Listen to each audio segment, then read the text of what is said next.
Action. Ok, Shabbat Tov a todos, bienvenidos. Parashat Shemot, la primera parashat del segundo libro de la Torah, es una semana muy importante por varias razones, pero para empezar con el hecho que estamos empezando una nueva etapa. Y eso al nivel histórico primeramente, aparte de que al nivel del libro estamos terminando el primer libro, empezando el segundo libro, pero que también al nivel histórico. El primer libro es un libro que está dedicado a una historia individual o una historia familiar. Empiezo con historias, cuentos individuales. Hay un desvío universal con el cuento de Noah y el diluvio, pero siempre el enfoque sobre una familia, un individuo, Noah y su familia. Hay un contexto universal, pero es enfocado sobre una persona y su familia. Y así todo el cuento se enfoca sobre los patriarcas, las matriarcas, los hijos, etc. Y al final es una familia con 12 hijos, pero es algo muy individual. Y aquí va a empezar otra cosa. Y aquí el segundo libro empieza con una perspectiva más amplia, se amplía la perspectiva y empezamos con el cuento de un pueblo. Hablamos no de un individuo judío, sino del pueblo judío, gritando a Hashem, suplicando a Hashem, rezando a Dios de sacarlo de Egipto. Frente de esto, vamos a hablar del pueblo de Egipto. Y obviamente al final va a tener una figura que se va a destacar. Del pueblo judío es Moshe Rabenu, del pueblo de Egipto es Paró, dos representantes de su pueblo, pero va a ser un cuento de pueblo. Ahora, en nuestro libro empezamos el cuento en el exilio profundo del pueblo judío. Y en realidad ese Humash, de la misma manera que el primer Humash se llama el libro de los patriarcas, de los rectos, el segundo libro se llama el libro de la liberación, porque en ese libro vamos a salir de Egipto, en fin. Entonces es el cuento que tiene mucho más de ver con el exilio y la liberación. En la primera parashá estamos profundamente dentro de del exilio.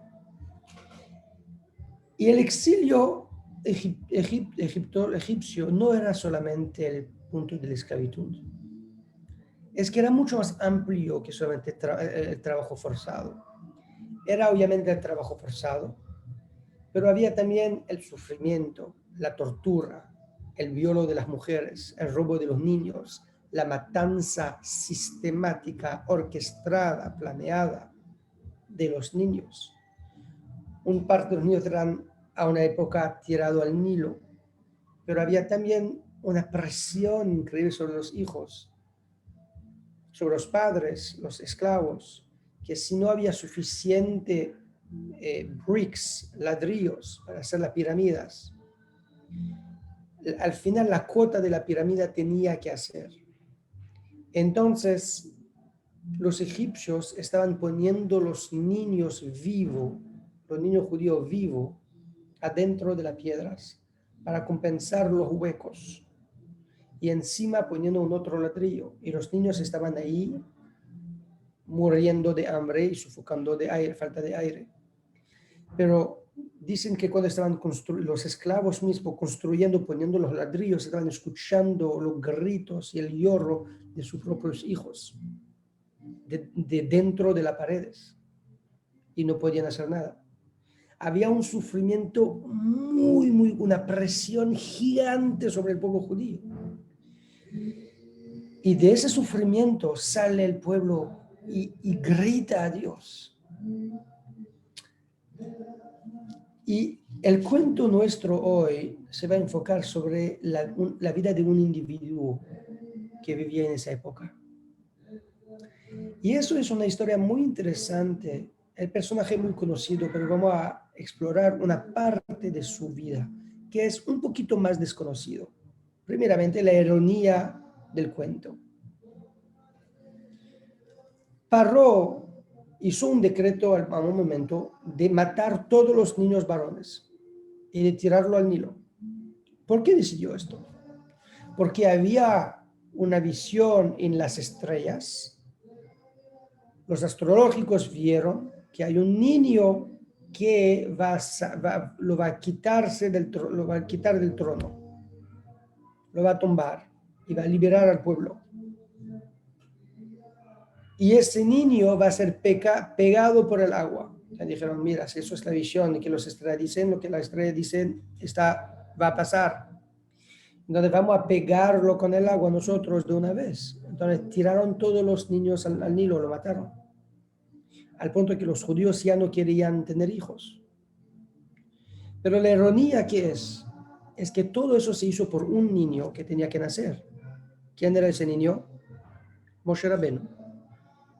¿Y dónde vivió? ¿Cómo se escapó Moshe Rabenu? ¿Cómo se rescató Moshe Rabenu? ¿Cómo se salvó la vida? La hija de Paró lo rescató.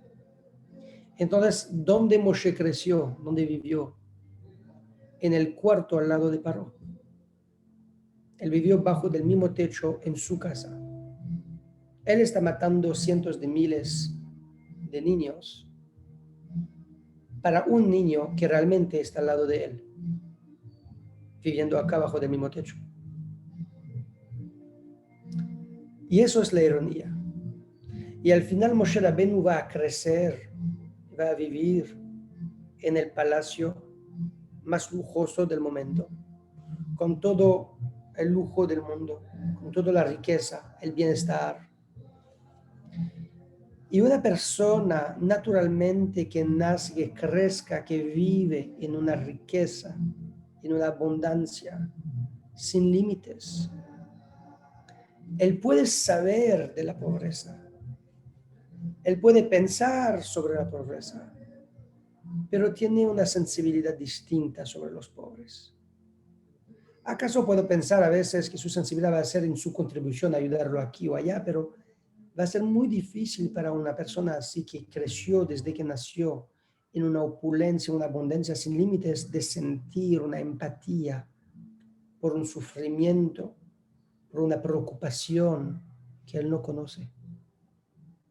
Él puede ser preocupado también por problemas materiales y financieros, pero nunca por el pan que va a comer, nunca por la cama que va a tener para dormir, nunca por el techo que va a tener para protegerse de la brisa, del viento, de la lluvia.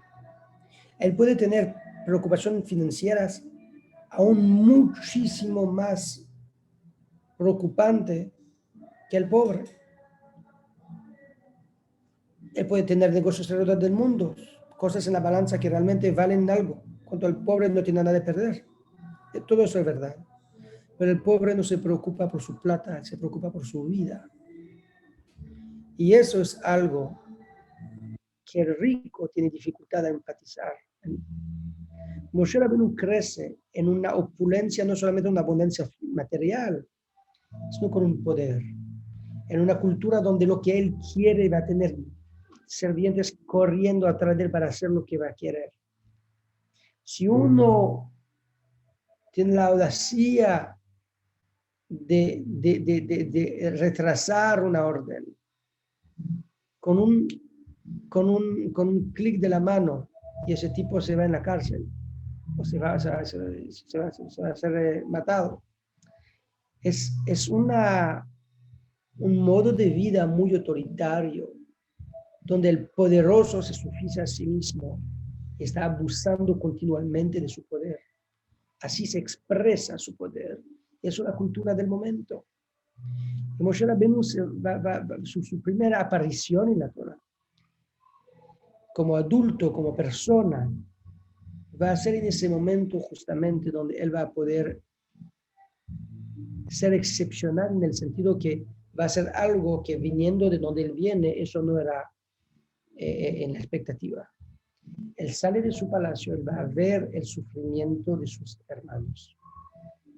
Al punto que dice el Midrash, que él va a decir, ojalá que podía morir para aliviar el sufrimiento de mis hermanos. Es una persona que sale y tiene en su alma un sentido de justicia que le molesta, que lo quema adentro. Cuando él va a ver una injusticia así tan grave diariamente, día tras día, sobre uno, un otro, no lo deja dormir. Le molesta profundamente. Esa empatía que le importa, eso es lo que lo va a diferenciar de los demás. Cuanto más, viniendo del contexto donde él viene. Y esa actitud, él lo va a continuar en el resto de su vida. Cuando al final él va a matar a un Egipto por el sufrimiento que estaba haciendo, y para los que para poner el cuento en su contexto, dice la Torá que había un Egipto que estaba pegando a un judío, pero todos los egipcios estaban pegando a los esclavos, que había especial acá. Entonces, ahí había algo más. Había un Egipto que realmente estaba torturando a ese judío, pero ¿por qué? ¿Qué era el problema? Es que ese Egipto era como un capo, un jefe, y él vino varias veces en la mitad de la noche para sacar a ese hombre de su carpa, para el trabajo. Estaba sacando de su cama en la mitad de la noche, mandándolo al campo para trabajar, en la mitad de la noche. Había turno de noche también. Bedlock, no tenía suerte, y ahí le metieron varias veces a él. Pero realmente el egipcio no le importaba del trabajo de ese judío, lo que le importaba es su mujer. Y por eso le estaba sacando de la carpa y después entrando en la carpa sin hablar. Nos recordamos que los judíos no hablaban en su intimidad, por así eso también Jacob y Lea no se dieron cuenta hasta el día siguiente. Entonces, sin hablar, entraba él en la cama, la mujer pensaba en mitad del sueño, pensaba que su marido que regresó, y él empezó con ella, y así lo hizo varias veces, hasta que el marido se dio cuenta. Cuando el marido regresó una noche, se dio cuenta que su mujer era con alguien. Entonces se dio cuenta de todo el juego de este egipcio. No que podía hacer mucho, pero ella miró al Egipto de manera diferente. Cuando el Egipto se dio cuenta que el judío se dio cuenta de lo que pasó, él quería vengarse por el hecho de ser caught, que lo descubrieron. Entonces estaba vengándose de él aún más. No solamente que le robó la mujer, ahorita quería destruirlo a él. Y Moshe Rabbeinu vio todo el cuento. Vio el cuento con la mujer, vio el cuento con el egipcio, con el judío, y cuando le vio pegándolo aún más, con el sufrimiento corporal y sentimental, ya su corazón se quebró. Y en ese momento Moshe Rabbeinu vino y mató al Egipto. Y después, ¿qué pasó? Tenía que escaparse. Se escapó y se fue, atravesó solo el desierto y se llegó hasta Midian. Y la primera escena que vemos que es las hijas de Yitro al lado del pozo con los otros pastores que le están atacando. ¿Y qué está haciendo él? Defendiendo a las mujeres pobres atacados por los otros pastores. Es el carácter de esa persona, de Moshe Rabbeinu, es el carácter de uno que no puede aceptar la injusticia del poderoso y el abuso del poder. Y de ahí vamos a ver que siempre va a estar ahí al lado del pobre, al lado del débil para ayudarlo. Después él va a ser pastor de su tío y va a tener todos sus animales ahí. Y a un momento hay una ovejita que se está escapando del lote. Normalmente, ¿qué hace uno? Un pastor hace un sonido con la boca, ¿ok? Tiene un bastón, tiene un perro, tiene su herramienta y va a llevar la oveja rápida. Él, en vez de hacer esto que está haciendo, sin utilizar el poder, él se va a correr atrás de la oveja para no abusar de su poder. Él quiere correr, atraparla, tomarla en su brazo y llevarle de vuelta con mucho cariño. Y la oveja se está escapando, corriendo, hasta que la oveja va a llegar a un lugar de agua. Y ahí la oveja se para y empieza a tomar. Y cuando la oveja se para a tomar, ¿qué dice Moshe Rabbeinu cuando finalmente lo logra? Lo atrapa, dice, wow, ahorita entiendo por qué corriste y te escapaste. Estaba cansada, tenía sed y yo no sabía. En otra palabra, en vez de pensar que esa oveja está haciendo algo malo de escaparse sola, él está tomando la culpa sobre él, diciendo, yo no me di cuenta que tenía sed y que estaba débil. Casi que está pidiendo perdón. Y cuando él miró, cuando Dios miró su liderazgo, su empatía y su manera de tomar la responsabilidad, que realmente él está acá al servicio de los que él está liderando y no usando el grupo para ser un líder aún más fuerte. Dijo, si así está liderando animales, entonces tú vas a poder liderar a mi pueblo también. Y es en esta ocurrencia que lo va a aparecer el árbol ardiente. La zarza ardiente se llama, ¿no? La zarza ardiente. Y Moshe Rabbeinu ve esa zarza ardiente quemando y dice, voy a desviarme de mi camino para ver esa visión muy increíble que ese arbolcito se está quemándose, pero está todavía acá y no está consumiendo. Y cuando Hashem vio que desvió su camino para ver, ahí se reveló a él. Y eso es lo interesante. ¿Cuál es la representación de la zarza ardiente? La representación de la zarza ardiente es el fuego quemando al árbol. ¿Quién es el árbol? El árbol está el hombre. Como el versículo dice, el hombre está como el árbol del campo. El Adam, el hombre, es el Am Israel. ¿Y cuál es el fuego? El fuego es el sufrimiento. El fuego es el sufrimiento que atacó al pueblo judío y que le hizo sufrir quemándolo desde el primer día con Abraham Avinu cuando lo tiraron en el fuego con Nimrod, hasta hace un par de años que nos tiraron también en el fuego quemando 6 millones de judíos. Y ese fuego que nos persiguen y que representa todo el sufrimiento del pueblo. Y Moshe Rabbeinu está mirando todo este sufrimiento y tiene esa visión profética donde él ve el sufrimiento. Y si yo tengo que verlo, tengo que entenderlo, yo quiero ver por qué. ¿Por qué hay tanto sufrimiento? ¿Por qué el pueblo judío en Egipto está sufriendo tanto? ¿Por qué tenía yo que escaparme de allá? No podía hacer nada. ¿Por qué Dios está mandando esto?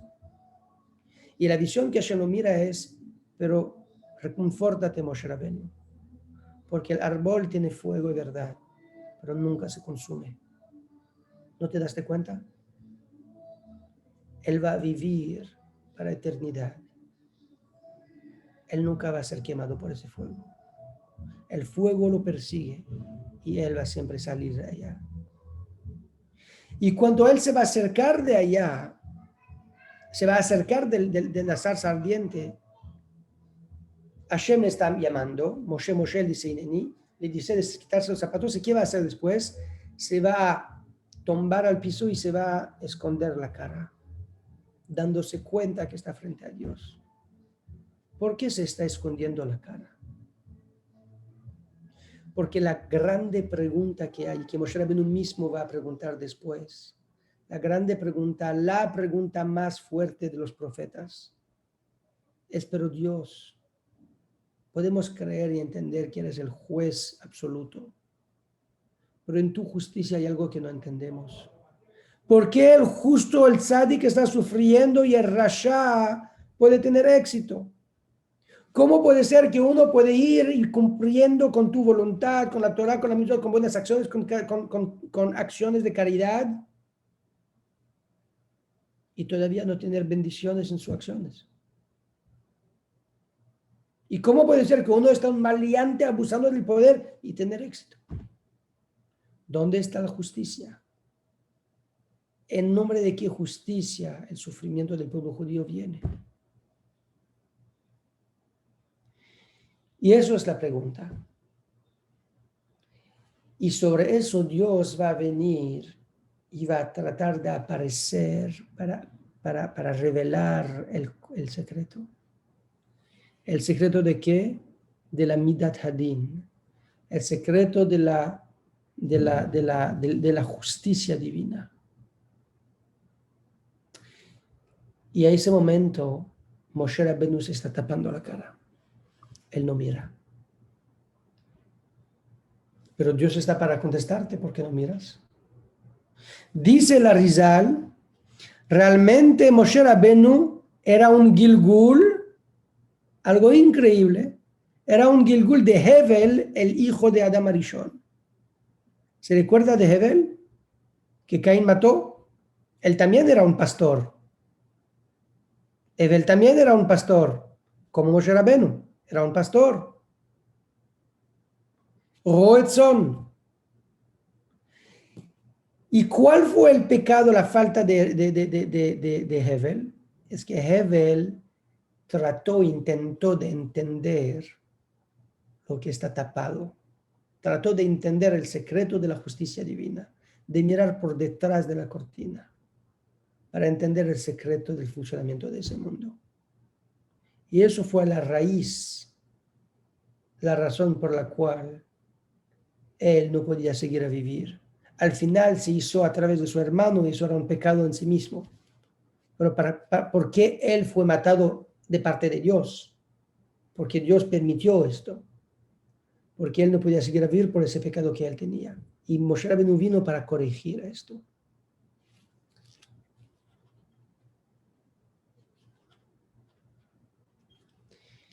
Él vino para corregir esto. ¿En qué sentido vino a corregir? Él vino a corregir en no mirar por detrás. Pero hay una diferencia. Hevel, él intentó de mirar por detrás sin que lo invitaron. Aquí Hashem está llamando para mirarlo, para contestarlo. Entonces, ¿por qué Moshe no quería mirar? Y sabemos que eso era lo que le molestaba todo el tiempo.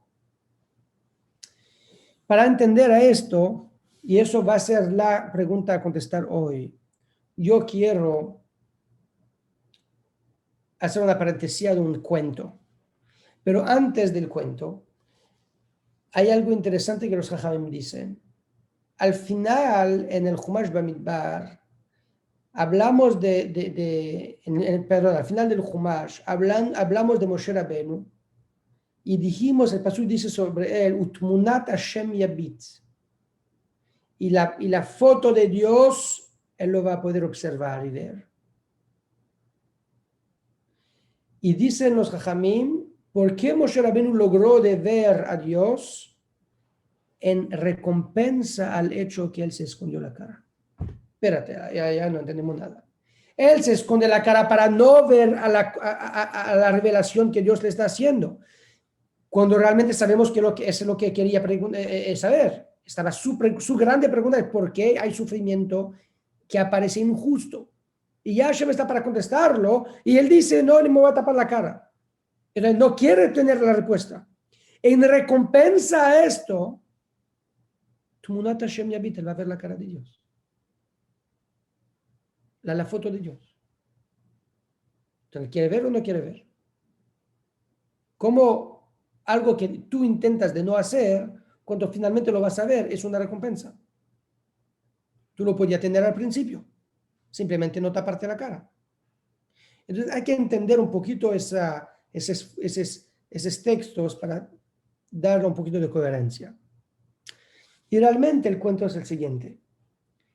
Hay un rebbe que se llamaba el rebbe de Karlin. El rebbe Aarón de Karlin, el rebbe Shlomo de Karlin. Era un rebbe muy grande. Y ahí había, ¿sabe cómo era en Europa en esa época? Que realmente antes que la mayoría de los países que tenemos hoy en Europa son realmente al principio eran federaciones. Alemán, por ejemplo, era una federación. Había un emperador pero varias federaciones con duques, se dice duques en español, dukes, duques y barones y otros títulos de élita, de aristocracia, y esos títulos eran realmente títulos nobles que se recibe por herencia, y no era solamente un título de honor, sino era un título de poder, de propiedad de terrenos y también de ser el dueño de la ley. Él era como un rey de su terreno, de su territorio, de su región. Y había grandes, pequeños, pero la mayoría de los países así eran, en Francia también, en Francia, en Inglaterra, eran realmente federaciones. Y cada territorio tenía su mini rey. Y el rey principal, el rey de Francia, por ejemplo, el grande Luis XIV, por ejemplo, que era un rey muy poderoso, él realmente al final tenía de cooperar con todos los otros aristócratas, porque tenían poder ellos también. Y cada uno tenían su mini ejército y sus soldados, y tenían las armas, y tenían el poder y el conocimiento de la guerra. O sea, tenían que hacer con ellos, que jugar con ellos. Feudales, no conozco el término, puede ser que sí. Entonces había esa ciudad con ese Poritz, en yiddish se llama el Poritz que es el aristócrata de la zona, y está el dueño de todo el territorio, él puede decidir lo que quiere, al menos que va a ser algo muy, muy, muy grave. El emperador nunca se va a meter aquí porque no quiere problemas con esto. Si no hay problemas políticas grandes a nivel nacional o internacional, no hay ninguna razón de meterse los aristócratas contra de ti. Entonces cada uno era realmente haciendo lo que quiere en su territorio. Y él amenazó a los judíos que lo van a expulsar. Y el Rebbe de Karlin dijo, antes de morir, yo muriendo voy a que nadie se va, y yo me voy a encargar desde el cielo que eso no va a pasar. Le voy a proteger. Los judíos con una emunat tzadikim, con una fe en los tzadikim, dijeron, si así dijo el tzadik, nosotros no nos vamos para ningún lado. Se quedaron todos en su casa, y en vez de vender a precio tirado, porque los goyim tomado a ventaja de esto, en vez de deshacerse de todo lo que tenía, se quedaron con la fe en esa promesa del tzadik. Pero al final, ¿qué pasó? Él falleció, y el Poritz, el aristócrata de la zona, expulsó a todos los judíos. Y cuando la expulsión empezó, el rabino allí, todos estaban gritando. Imagínate el traumatismo de la comunidad, que pierde todo lo que tiene. Esas familias, no hay ningún plan social, no hay nada, están tirados en la calle. Los viejos, los niños, los bebés, las mujeres, no hay nada. Entonces era realmente una destrucción importante, una tragedia. Y entonces los judíos se fueron a la tumba del tzadik y gritaron allá, Rebbe, nos prometiste, confiemos en ti, ¿qué pasó? En la noche, el Rebbe de Karlin apareció en sueño al rabino y le dijo al siguiente, es verdad que prometí. Pero cuando yo llegué al cielo y yo empecé a tratar de ocuparme del caso, me mostraron acá, y de aquí del Olam Haemet yo pude ver todo el bueno que cada uno y cada familia y familia va a recibir de esa tragedia. Cuántas bendiciones va a recibir por haber pasado por esa tragedia. Y cuando yo vi qué oportunidad increíble es. Que realmente obviamente está un paseo muy difícil, pero eso solamente para llegar a algo mucho más increíble y mucho mejor. De todo lo que podía esperar si lo hubieras quedándose allá. Ya pensé, es una pena de fallar, de faltar una oportunidad así. Para una oportunidad así, yo hubiera con mucho gusto haciendo la petición para que me expulsan. Y por eso no podía rezar para sacar ese decreto. Al contrario, yo agradecí a Hashem por lo que usted ve con una tragedia. Y eso al final la pregunta.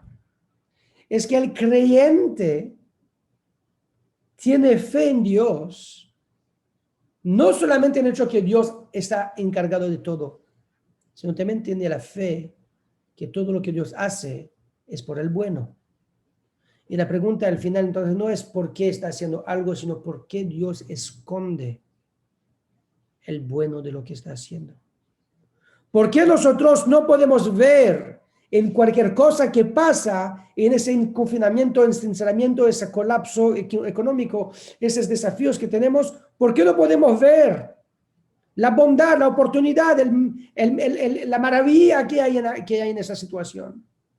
¿Por qué Dios no nos mira a nosotros para que podríamos verlo y vivirlo de mejor manera? Para que el otro podía ayudarme. ¿Por qué no podemos ver el bueno de esa situación? Y Moshe Rabbeinu, cuando está enfrente de la oportunidad de ver toda la razón, ¿qué está haciendo? Tapando los ojos. Él no quiere ver. Si hubiera abierto los ojos, hubiera podido ver todo lo que está arriba, todo lo que está abajo, la foto completa. Podría ver la foto completa. Muchas veces estamos viendo una parte de la foto, no la foto completa. Entramos en una sala de operación, vamos a ver una persona con un cuchillo abriendo, una persona que está respirando, estamos pensando es un criminal. No tenemos la foto completa. Espérate. Parece muy cruel con todos las tijeras, etc. La foto completa es, ese tipo estudió 20 años, dedicó 20 años de su vida para aprender cómo salvar la vida de personas como él. Y ahorita está salvando una vida. Entonces, ver la foto completa del plan divino, obviamente es algo que no cualquier uno puede. Y Moshe Rabbeinu tiene esa oportunidad y rechaza la oportunidad. ¿Por qué? Y la razón me da a pensar a una intervención que vi de Rabino Sachs, alaba Shalom, antes de su fallecimiento. Cuando una mujer le llamó por Zoom, entonces ya era en la pandemia, era por Zoom, y le preguntó, y le dijo, Rabino, ¿acaso ya tiene una respuesta? Porque ya dijiste en el paso que no tiene respuesta, ¿por qué no sabemos? ¿Por qué no entendemos lo que Hashem está haciendo en el mundo? ¿Por qué Dios manda pruebas y aparentemente cosas malas en el mundo y no se ve el bueno? ¿Por qué Dios manda sufrimiento a los tzadikim? Y el rabino dijo en el paso que no tiene respuesta. La mujer dice, ¿acaso ahorita tiene una respuesta para mí? El rabino dijo, en verdad yo creo que ya tengo una respuesta. ¿Cuál fue la respuesta del rabino Sachs? Alaba Shalom. Él dijo que realmente es la cosa que nunca nadie entendió. Y la razón por la cual nunca nadie lo entendió no es porque nadie fue suficiente inteligente, sino eso es porque en realidad Dios no quiere que lo entendamos. ¿Por qué Dios no quiere que entendamos? Para que nunca lo aceptamos y que siempre seguimos a pedir mejor. Que al final vamos a pedir de lograr el bueno que logramos a través de los desafíos sin pasar por los desafíos. Que podemos llegar a una Geulá sin pasar por la Galut tan difícil. Y eso es lo que Moshe Rabbeinu hace. Lo que Moshe Rabbeinu hace es está tapando la cara, porque él no quiere ver la justificación del sufrimiento del pueblo judío. Porque si él lo va a ver, él lo va a justificar. Y ahorita no va a seguir a pelear para salvar al pueblo judío de Egipto. Eso es todo el punto. Que cuando uno ve al sufrimiento del prójimo judío, cuando uno ve al sufrimiento del prójimo judío, no es el momento de empezar a filosofiar y a tratar de dar sentido al sufrimiento. No es nuestra posición de decir todo lo que Hashem hace es por el bueno y realmente eso también es algo positivo y de ahí va a salir algo aún mejor. No es el momento de hacer eso. El momento es de pedir a Hashem que eso se para. Y el momento es de empezar a ayudar. Eso es la razón por la cual Moshe es el líder del pueblo judío. Porque cuando aún querían mostrarlo, Dios quería decirlo, pero es por tal razón que le estoy haciendo. Moshe no quiere razones. Él no quiere entender. Porque él no quiere perder su sensibilidad. Él no está acá para filosofiar, está acá para salvar a los judíos de ese infierno. Y si lo voy a entender y ver el maravillo y la belleza de ese paseo, ¿cómo voy a poder pelear para quitarlo de allá? Voy a ir allá y convencerlos de decir gracias a Dios por ese paseo. Eso no es mi misión. Mi misión es de sacarlos de allá y de ayudarlos a lograr lo que pueden lograr sin ese sufrimiento. Y eso todo el propósito. ¿Por qué a veces la justicia de Dios no está revelada? Para que nosotros no nos rendimos de pedir que sea mejor. Para que nosotros no nos rendimos de pedir que la galut, que el exilio termina. Para que nosotros no nos rendimos de pedir y seguimos a pedir que el Mashiach viene y que la liberación del pueblo viene. Para que cuando uno viene a tocar a la puerta, no empezó a filosofiar, ¿acaso es para que él prende una lección de vida, para que ahorita va a ser mejor y si acaso va a seguir en ese sufrimiento sin trabajo un año más con esa pobreza? ¿Acaso va a tener un entendimiento de responsabilidad y de planeo y de vida de manejo económico diferente y se va a crecer personalmente, bla, bla, bla? No es el momento de decir esto. Es el momento de ayudarlo para que tiene situación mejor ahora. Y si tú quieres que él aprenda algo, enséñalo en la riqueza. Hay otra manera de lograr el propósito. Manera mejor. Con luz pura. Sin ningún desafío, sin ninguna oscuridad. Y para no perder la sensibilidad, Moshe Rabbeinu nos enseña frente a la zarza ardiente, frente al sufrimiento del prójimo. La primera cosa que tiene que hacer, quítate los zapatos. Ahí el terreno está santo. Frente al sufrimiento del prójimo, la tierra donde pisa es santa. Y esa tierra, ese espacio, esa situación, es algo que tomar con mucho cuidado, con mucho respeto, con mucha dignidad. A veces escuchar el sufrimiento sin tratar de explicarlo, sin tratar de ser un rabino que conoce el secreto de Dios, o un amigo que sea de repente se hizo psicólogo y entiende todos los mecanismos psicológicos. Es solamente una persona que necesita que respetamos a su sufrimiento. Y hay que respetarlo como es, sin filosofiar y tratar de ayudar. Eso es la enseñanza de la zarza ardiente. Y la enseñanza de Moshe Rabbeinu como líder. Que aun si Dios en persona me va a tratar de explicarme, el punto, su misión, es de ayudar al pueblo judío, no de entender. Shabbat Shalom.